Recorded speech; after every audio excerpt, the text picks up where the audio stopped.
chances are, if you've clicked on this video, you're a junior, you're 17, you've decided that the military is a possible career option for you, or you already know that that's what you want to do, and you're getting ready to head off to MEPS, and you really don't know what to expect.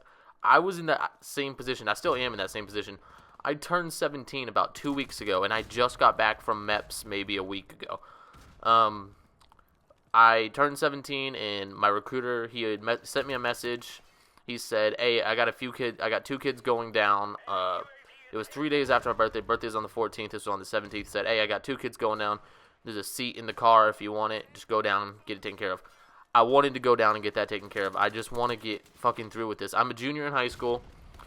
Like I said, it's March. Year's almost over. We're in the long haul, end of the year for my junior year. Just turned 17. So I went down, and I really didn't know what to expect. If you look up on YouTube, if you type in my experiences at MEP as a junior, you won't find anything. You will find MEP experience stories, but you won't find anything to prepare you if you're a junior, because I was the youngest person that went down there, so I don't know if it's uncommon for people who are juniors to go down. But hey, if you're a junior going down, good on you. Good on you for getting a jump start on your life these days. Motherfuckers don't do enough for themselves, so good on you for getting a jump start and just getting this shit out of the way right away. So let's go over what MEPS is real quick. Military entrance processing. It's just pretty much your medical records. It's just where they get a feel for you, really. It's a lot of medical stuff, and it is a lot of waiting. So let's go over. It was the 17th. It was a Thursday and a Friday. March 17th was a Friday. We left the 16th. I stayed home, slept in, which was a big mistake because the next day I couldn't sleep that night that well. So we went in, and I went to meet my recruiter at the base right outside of our town. And I got there early, of course. I had to wait for the two other people to get there. They've showed up. My recruiter didn't drive us to the city. It was about a 2-hour drive. I live in Nebraska. It's in, I believe, Lincoln or Omaha. I don't know which one of those cities it's in. It's in either Lincoln or Omaha, the MEP station here. And so we had to drive about 2 hours to get to Omaha or Lincoln, wherever it was. And my recruiter didn't take us. His assistant took us, and his assistant had came to my house before when the recruiter came to my house to talk to my mom and stuff. So I knew his assistant, so it was cool. We got into an SUV, kind of brand new Jeep, like Cherokee, something like that. Got some Wendy's before we left. The recruiter's assistant bought everyone Wendy's because no one had eaten lunch, and so yeah, we were on our way to MEPS. Didn't make any stops there. It's a pretty long drive if you live far away, but we ended up talking to the recruiter's assistant a lot because he was younger. He was graduated about 3 years ago. So when I was a freshman, he was a senior. So he knew a lot of shit, and he was real smart about everything. He was real knowledgeable. So that's something. Just hound your recruiter's assistant, whoever it is. Hound them. Get answers for yourself. Don't go in blind. Make sure you know what you're signing up for. So we eventually got there. The one kid, he had retaken his ASVAB like 3 times, and he was going to go retake it for the 4th time. So we went to the MEP station, actually, and we dropped him off, the recruiter's assistant, and the kid that had to take his ASVAB went inside. Me and the other kid, we got out and we stretched for a second. We waited. It was about 5 minutes. He came back and got us, and that's when he took us to the hotel. The night before you go to MEPS, you will be put up in a hotel. You should be put up in a hotel at least. That's how it was for me. Unless you live real close by, but even then, I know there were some kids that lived in the city and they still were in the hotel. Let's just go with you'll probably be put up in a hotel. I believe that's how it always will be for you. You'll be put up in a hotel. We got there maybe about 5 o'clock. We walked in, and we had to go talk to this one guy. It's a hotel. The hotel we stayed in is a hotel that they sponsor the MEPS program or something. I'm sure the military pays them something to house these kids because there was a whole MEPS lounge.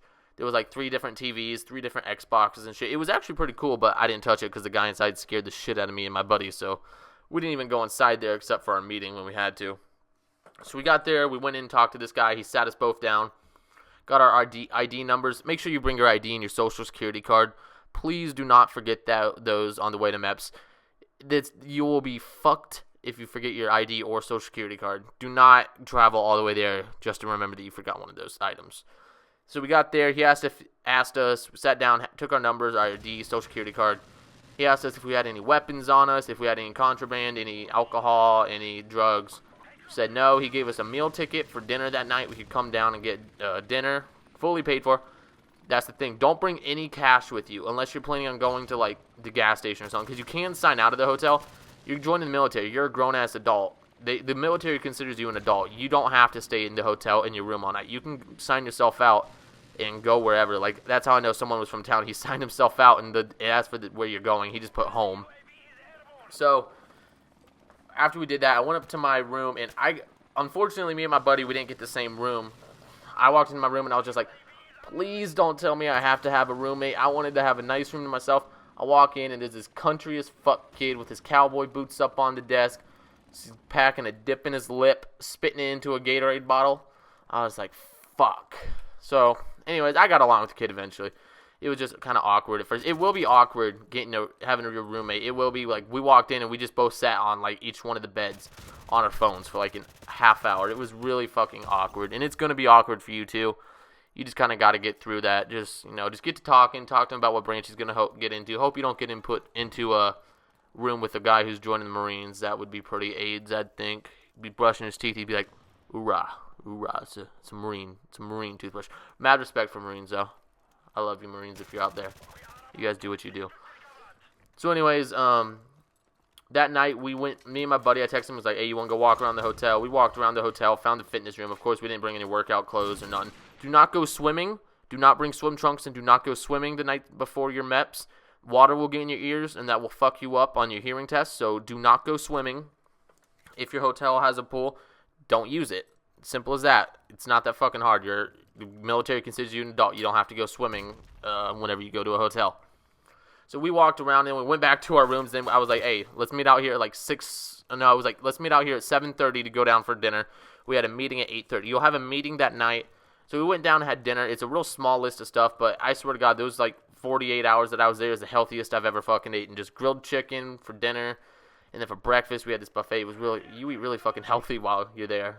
So we went down there, we had dinner, there was a whole bunch of other people there, and there was about 20 of us total. There were 2 girls, which the guy said was actually pretty impressive. He usually sees like only 1 girl in the group, but there was 2 girls apparently. 2 girls apparently is a pretty impressive number. So we were all down there, and the oldest guy that was there, I remember he was 28, and he had already enlisted, and he was going back to like try and switch his MOS or something, which is his job. And I don't know why he had to go back to MEPS, but apparently he had to go back. So I was the youngest at 17, fresh 17. I had only been 17 for 2 days. And then the oldest guy was 28. So we had our dinner, and then we had to go into the MEPS lounge. He told us to shut all the TVs off and stuff, and he put a video in on the big screen. Excuse me. He put a video in on the big screen TV, and it was just a generic like government video. Oh, welcome to MEPS. What you were interested into the MEPS program or whatever. Just showed you what you're going to be doing the next day. It's kind of, you just got to get your way through that video. And then the guy said MEPS lounge closes once he was done with the video. He was like, all right, MEPS lounge closes at 10. You have an hour and a half if you want to hang out down here. Lights out at 10:45. And then they had you don't worry about setting your own alarm unless you like to wake up a little bit early, which I would recommend because we both didn't have time to shower that morning. Me and my roommate both didn't have time to shower, so I had to smell like shit the whole day. But once you go, me and my roommate, we were like, fuck it, dude. If we got to be up, we had to be up at, I believe, 4:45. The wake-up call came to us. And, like, that might not sound early to some of you guys, but, like, you got to remember, this morning I'd slept until, like, 10 o'clock, so I was getting up a little bit earlier than I was used to. And my roommate was too, so we were like, fuck it, let's go up. And we tried to fall asleep. I couldn't fall asleep because my roommate fucking snoring like a goddamn country boy over there. So he was snoring. I couldn't sleep that well that night. Plus, thing was, when I had gotten there, I had taken a shower that night too. I like to take a shower in the morning and the night, okay? My hair gets really fucking greasy if I don't. So I had taken a shower that night too. And my recruiter had called me and he goes, oh, one of your line scores from your ASVAB was just too low for the job you want. If I'm going 11 Bravo, which is infantry. I'm joining the National Guard 11 Bravo infantry. And he's like, oh, your line score was just like 4 points too low. And I was like, shit. Because that was the only job I really wanted. And he was like, oh, well, there's other jobs. And he was trying to get me a waiver for it. So long story short, I went the entire day the next day at MEPS, not knowing if I was going to get the job I wanted. And if I wasn't going to get it, if they weren't going to get me that waiver, I wasn't going to swear in or anything. I was done. I wasn't going to join if I can't get the job I want. Do not join if you can't get the job you want, because it's like 2 years or something like that, I believe my recruiter explained, that you have to wait. I could be wrong on that, but he said it was like 2 years you have to wait until you can reapply for another job. So make sure you get what you want, guys. Make sure the military wants you. Get what you want out of the military. So that night I was like, fuck, and that made it even harder to sleep, not knowing if I was going to be able to get that waiver or not, because that fucking crushed my soul. So the next morning comes around, my fucking roommate's alarm clock goes off. He set his alarm on his phone apparently, and I snap up just like that. As soon as I hear a noise at night, I'm straight up. My roommate fucking takes his time turning off his alarm at like 4:30, and then we fall back asleep. And then the hotel calls us. We get up. My roommate takes a shower. I'm waiting for his ass to get out. We had to be down there at 5:15. Call came in, I believe, at 4:45 or 4:50. And of course, my roommate, I didn't have time to shower, so I was like, whatever, just threw on some deodorant, comb my hair. I don't really have much hair to comb, so I don't know why I said that. I didn't comb my hair. I don't have any fucking hair. I threw on some deodorant, and we were out the door. Went down, met everyone, met my guys, and my roommate sat with us. So there was 4 of us at the table, the 2 guys that I drove down with. And you really get to know these people over the course of like those 24 hours. Like they become your friends when you don't know anyone else there, and you all really don't know what the fuck you're getting into. So anyways, there was a nice buffet area. We went through there, and then eventually 2 vans. It wasn't a bus. It wasn't buses like I expected. 2 vans came and got us, and we got into a van. Of course, my roommate, who I had gotten to know, and the 2 guys I drove down with, they got put onto the first van. I got put onto the second van. That morning, the military government pays for everything. You'll have a nice hotel, breakfast. They'll pay for everything, so don't worry. You wake up, you have breakfast, and then the vans will pull up as you're waiting. So vans got there like I want to say 5:50, 5:45. So we got in. I got put into the back van with all the Marine kids and shit like that. It was pretty awful. I'm just kidding. Love you all Marines. So I got put back there, and we were driving. Eventually, somehow they worked their way to once you get to the MEP station, you'll get out. You'll form a line in front of the main entrance door. It is a federal building, and you used to not have to get your stuff searched when you enter MEP's location, but now since it's a federal building, you have to. So you'll stand in line. A guy will come out. A security guard will come out. He'll try and act real tough. He'll start yelling, giving you just a little bit of military loving. And he'll tell you you have to remove your belt. If you have big cowboy boots on like my roommate did, you have to take those off and put your belt and everything in your bags. It'll make it easier when you go through because he's got to scan it all, and then you can put it on once you get in. Do not bring a weapon either. On my keychain, I have it's a little key, and it folds out into a knife. I left my keychain in my car at the base because they will find that shit. Even if you think they won't find your weapons, do not try and take a weapon into MEPs. You will be banned for like 6 months if you try and take a weapon into MEPs. It is not worth it at all. So we had gotten in there, and goddamn, what happened next? Formed a line. He X-rayed everyone's bags, and when you go in, there will be it was 2 columns of 4 rows of chairs. I don't really know how to explain it. There was 4 chairs going back, and then there was a little space to walk between the middle, and then there was another 4 chairs going back. Get the front chair if you have to get at it. I had to be to work at 4 o'clock that day, which I didn't make it to work at 4 o'clock anyways. But try and get the front seat. You want to get in there. You want to get that shit taken care of. So I got one of the very front seats. I sat next to this real nice lady. She was going into the Navy to be a nurse. She was really fucking nice. So we were sitting up there talking, and then this guy comes in. He explains that he's in charge of the entire building. Gives you the rundown. Don't bring in weapons. Don't fuck shit up in my building, pretty much. And then he sends you off. There's different rooms. The Coast Guard has its own room. National Guard, Marines, Navy, Air Force. Is that everything? I think I said everything. Yep. They all have their own rooms. You'll go in there, talk to a man in there. He'll give you a packet with paper on it and your name. You'll put a name tag off the packet. You'll rip it off. You'll put it on your shirt. Put it chest high. Do not put it on your stomach. Put it chest high. Once you get that, then you go back out and you'll have your picture taken. He'll send you to the front. He'll tell you to go to the front desk. You have your picture taken. You'll be fingerprinted. The fingerprinting thing, where I was at, it didn't work well, and they understood that it didn't work well. So don't think that you're doing something wrong with fingerprint. That shit just doesn't work well at all. So once we got our fingerprint taken, they'll from the front desk they'll send you back and they'll send you to medical. They'll say walk down the hall to there'll be a big sign on your left. It says medical. That's what they told us. We went down there.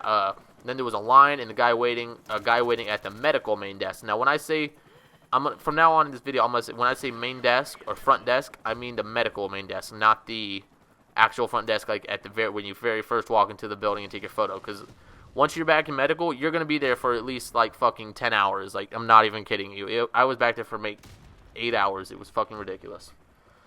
So we went back there, and the guy, you'll be sitting there waiting to, at the front desk. The guy will be calling. He'll just be saying next. You walk up. He'll ask you to verify your social security number, ask you if that's your first and last name, all that. Memorize your social security number, please. I memorized it at MEPs because I did not know it before going in. And just by the end of the day at MEPs, you'll have your social memorized. You need it so much. So just, even the night before, if you don't have it memorized, I didn't have it memorized the night before. I learned it just at MEPs saying it, but try and memorize it. It makes it a lot easier on you. Makes you look a lot less dumb having to reach for your social security card. I didn't have mine memorized either till the night before, so just get that shit memorized. And then once he verified everything, he told me to go wait in this classroom. He split us up. He'd tell one person to go wait in the classroom down the hall. The next person to go down and wait outside the doctor's office, because there were 2 doctors there, older doctors, and both male. So that if you're a female, where I was at, they were both male doctors, and of course they have to inspect you. So it was required if you're a female, which the 2 girls were, that there be a female chaperone present. So there was always, don't think you'll be alone in there with a guy doctor, ladies. No, there will always be a female in there, a female employee up there. She'll be in there with you. In males, I mean, you can ask. Like they said, if you want a chaperone, ask. But come on, if you're a guy, you don't really need a fucking chaperone. Don't be dramatic. So we went down there, and me, my buddy, the 2 guys I drove down with, and me, we waited in this classroom for maybe 2.5, close to 3 hours, and eventually 2 guys came in. They came in, and maybe we had been waiting there for maybe 15 minutes. And they came in. They had asked us to They gave us a whole bunch of the packets that the guy gave us when he asked us to verify our social. It's got a whole bunch of paperwork in it. It's stuff you've been through before. Remember, no means numerous opportunities. Yes means you're not getting in. So after we went through all this paperwork again, like I said, it's stuff you've already done before with your recruiter.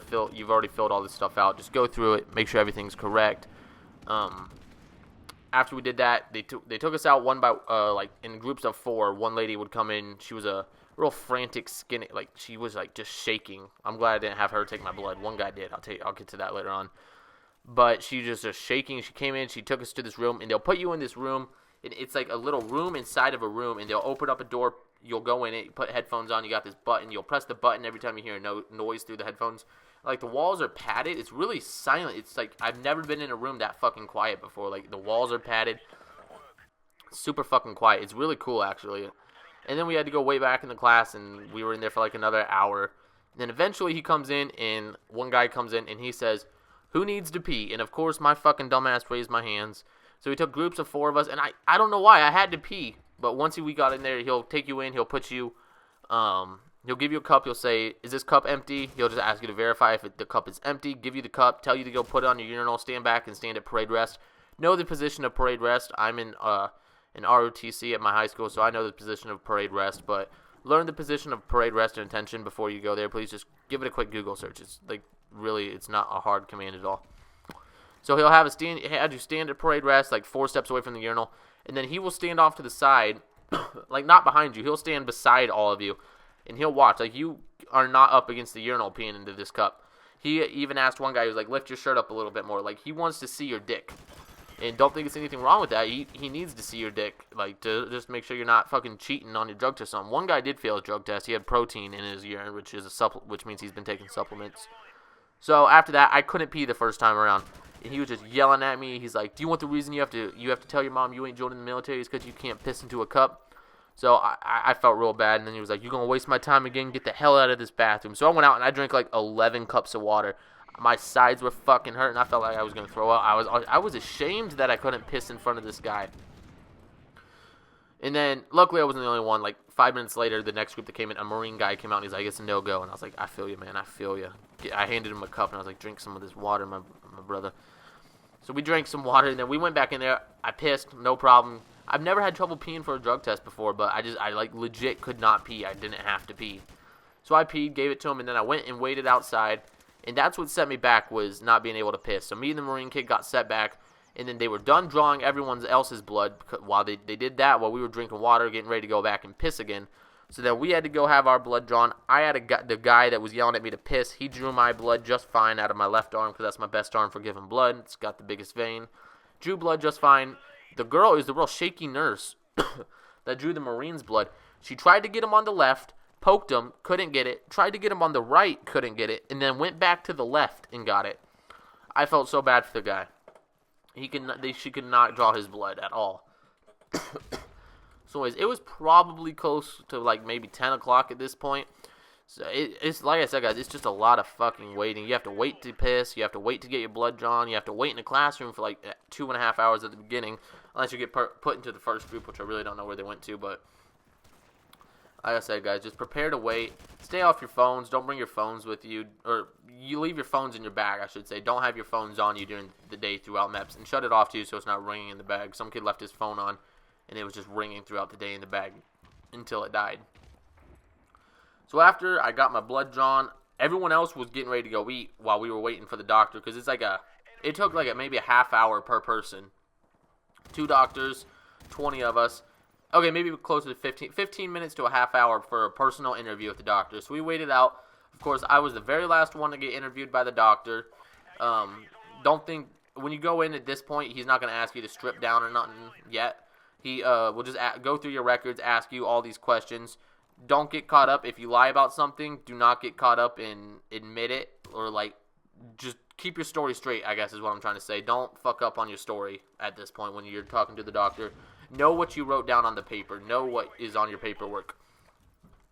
So we had talked to the doctor. He had given me the all clear, but the thing is he couldn't see my eardrums. So he couldn't see my eardrums. My ears were not perfectly clean enough for him. So he sent me out, and I had to go down and wait with this one lady. No. That was after this. So after he said he couldn't see my eardrums, they sent me back, and I had to go wait outside. And then they sent me into this bigger room. People always say that it's cold in the room where you have to wait in your boxes. It's not. It wasn't cold for me. It was a tile room, but it wasn't too bad. So you end up waiting in this room. There were 5 other guys, and you just waiting in your boxes. And like I said, I smelled like ass that day, so I was trying to keep my arms closed because I couldn't take a shower that morning. So you're waiting in a room with 5 other guys, 6 of you total. And then a guy will come in, he'll have you stand like weird, like zigzagged almost, like one person is like 2 steps ahead of the person next to him, so you're not all in a perfectly straight row. And then the doctor will come in, and there's a steps. Ours was listed on the wall of what they're gonna have us to do. It's duck walk, duck walk, and then just like you show him your hands and your feet. He wrote down everything. He wrote down that I bit my nails. He wrote down just about everything that you could think about. He'll have you from sitting down, arched down. He'll have you stand up real slow, and he'll look at your spine. He'll look at everything there is to see about you. You can't really get much past this doctor. He will find just about everything there is to see on you. So after that took maybe 45 minutes. Then you wait again, and the doctor's room is connected to that room, and he'll just call you in for the personal interview. You go in, and you got to it's real quick. It took maybe 10 minutes. He'll do the check where he grabs your balls, head to the left, head to the right, cough, which I've been doing a lot in this video, and I apologize. And then the weirdest part, he'll ask you to turn around, bend over, and spread your ass cheeks. Yep, he asked me to do that, and it was awkward as fuck. And once I got up, but he's a grown-ass doctor. He's seen shit before. You just got to get over it. Don't be embarrassed about your ass, guys. Know that you have a nice ass. Know that you have a nice ass. So after that, everyone else, you got to remember, everyone else had already ate like 45 minutes ago, so I was fucking starving. So I went first in line, hoping that when I come out, I could go eat. I went first for the personal interview with the doctor, hoping that when I came out, I could go and eat. Turns out when I came out, the guy was like, oh, well, you can't eat yet. You got to go get your ears done first. So I had to wait a whole another minute. She sent me down to this doctor. I went down there, and then there was another nurse doctor kind of lady. She was real nice. She was really nice about it, actually. And there was like 5 other people that also had to get their ears done that day. So everyone had dirty ears, I guess. So what ended up happening was they put, she had me, he couldn't see either of my eardrums. So she put a solution in both of my ears, which took a total of a half hour, 15 minutes leaning one way with the solution in one ear, 15 minutes in another ear leaning the other way. And then she it's just this water thing. She hooks up to the sink. It's like a little water gun that she puts in your ear. Took an hour total to get my ears cleaned. So finally after that, I went out, and everyone else was pretty much gone. I couldn't see, besides one of the other people, it was the Marine kid who got left behind because he couldn't pee either. He was fine. He was just wrapping up his stuff. And I knew that it would take longer for me because I planned on getting sworn in that day if I could get the job I wanted. So I knew I was prepared for it to take longer. But goddamn, it was like maybe noon, close to 1 at this point. It had to have been at least 1. Yeah, it had to have been at least like 1 at this point. I walk out and I talk to the guy and I'm like, I'm done. I'm done with that now. The nurse said to go to the front desk. He was like, all right, let's go get your food.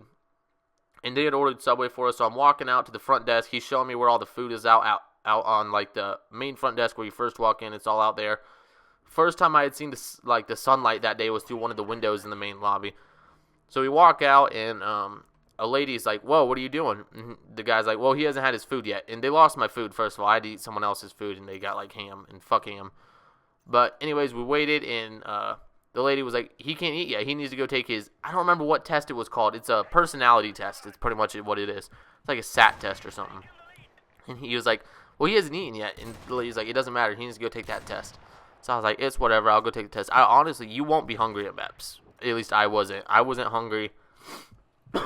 I was just trying to get this shit done. So I went to this computer room. And at this time, there was another kid in there, an Air Force kid. He was taking his ASVAB. No, it couldn't have been his ASVAB. It was like an Air Force test you have to take or something. If you're going into the Air Force, look it up. There's some sort of a test you're supposed to take or something. And then he had to take the personality test too. Now, the personality test was only it was like 120 questions. And it's real easy. It's like, would you rather kill somebody if given the chance, or would you rather save a kitten? It's just real easy. You can bullshit your way through the test, which is what I did in about 10, 15 minutes. Finally, I went out, and the guy, he was like, all right, go down and talk to it wasn't your recruiter, it's whoever like you go to the office of whatever branch you're trying to join. I walked in there, I fucking put my desk on the table, and I was real nice to this lady because I know she's in charge. I walked in and I'm like, I tucked my shirt in, I like wiped my face real quick before I went in. I was like, this is the lady that could get me the waiver for the job I want. I'm not going to fuck this up talking to her. So we go in there, and she had asked me, she took my paperwork and just was putting it in online. I had to sign a whole bunch of sheets. I was signing it electronically, like on this little pin pad thing. Taking my fingerprint, and it had been close to 3 o'clock at this point. It was real late, and she had my food, and she's like, you can go ahead and start eating. I didn't want to eat on her desk. It was just weird. She's doing everything for me. I didn't want to eat on her desk. And then eventually, she finally picks up the phone, and she makes a call, and she says, I need a waiver for 11 Bravo. I was like, fuck yes. I was literally so happy at that point. The recruiter's assistant was back, and he was waiting in the office, and he was just playing games on his phone, and he could just see me, like, visibly. I had this huge-ass smile on my face. I was so fucking happy when I heard that she was calling in for a waiver, because that's what I needed. I wanted that job. So I'm going to speed this up here a bit. Sign some more. You sign just about everything. I didn't sign a single piece of paper, actually. It's all electronic. Fingerprint, signatures, wherever she tells you, initials, wherever she tells you. She explained my contract. She explained where I'm going to be going, Fort Benning, Georgia, what day I leave. After all that, she said, all right, now take your thing to it was the very front desk, like where you first walk in, where you got your photo taken in the morning. Took it up there and told the guy I'm ready to swear in. But before I could swear in, I had to go back to another room and talk with this one lady. It was like a counselor lady. She just wanted to make sure that I understood my contract and everything. The Air Force kid had to do it too, because he was the only other one getting sworn in. Don't ever know where the Marine left to after we did our duck walk and stuff. He must have bailed because we were the only two to get sworn in that day, me and an Air Force kid. And I don't care what you say. I love Air Force people. I have more experience with the Air Force than any other branch. Than any other branch. I'm in an Air Force ROTC. Air Force is in my family, kind of like a little bit. One person was in the Air Force. But I'm in an Air Force ROTC. I know more about the Air Force than any other branch. And I can say Air Force kids are fucking weird. This kid, he shakes my hand as we're signing our names on our contracts. He shakes my hand and he goes, I'm glad you made it this far. I'm like, it's fucking MEPs. What are you talking about? I haven't done shit with my life yet. All I had to do was duck walk across and spread my ass cheeks for a doctor. It ain't shit. He's like, oh, I'm glad you made it this far. I'm like, shut the fuck up. And I signed my thing. Shook his hand. It was weird. So after that, after we signed with this one lady, the counselor lady that made sure we understood, the guy from the front desk walked us into the swearing room, a little line on the floor in the carpet. He was like, stand at attention here. I knew how to stand at attention, of course. The other kid didn't. He had to explain to him. It was a lady that swore us in. He was like, when she walks in that door, yes ma'am, no ma'am, everything like that. She had to swear us in separately because the National Guard swearing is different from every other branch because we had the governor into it. I will uphold and obey the orders of the President of the United States and the governor of wherever you live. So I swore in first, and then he swore in, and it was just like that. We walked through the door, out that door, signed one more piece of paper, went back to my lady for the National Guard in her National Guard in the National Guard office. He went to the Air Force office, signed some paperwork, walked out, and my recruiter's assistant was like, "All right, we're ready to go." The two kids that drove down with me, because we were all driving back together, they were waiting in the main lobby. They were done with that day. They had been waiting for like 3 hours, because it took me like 3 hours to get all the paperwork signed and then to get sworn in. It really does. Like, if you're getting sworn in, expect to add another 3 hours to however long they tell you it'll take, because getting sworn in took me a long ass time. We got back into town that night at about 7 o'clock, and then I went to work. Went home, took a shower, of course, and I went to work. It was a hell of an experience that I will never forget. I won't ever forget my experience at MEPs. And I'm glad I did it and got it fucking taken care of, because now I'm off to basic training this summer. And yeah, there'll probably be a video on that too if you guys are going to still be here that summer. If you guys want to hear about that, going to basic training as a junior, let me know if you want to hear about that story. But yeah, I hope this video kind of helped any of you guys out that are going to basic training and don't really know going to MEPs and don't know what to expect. I don't know what to expect basic training, but I'll let you guys know once I find out. I'll be your guinea pig. Thank you guys for watching. Leave a like and maybe subscribe if you guys would like. Just check out the channel if this video helps you out. I hope it helps you out, though, because like I said, I couldn't find shit about going to MEPs as a junior. So hopefully this video can help you guys out, and I'll see you guys on the next one.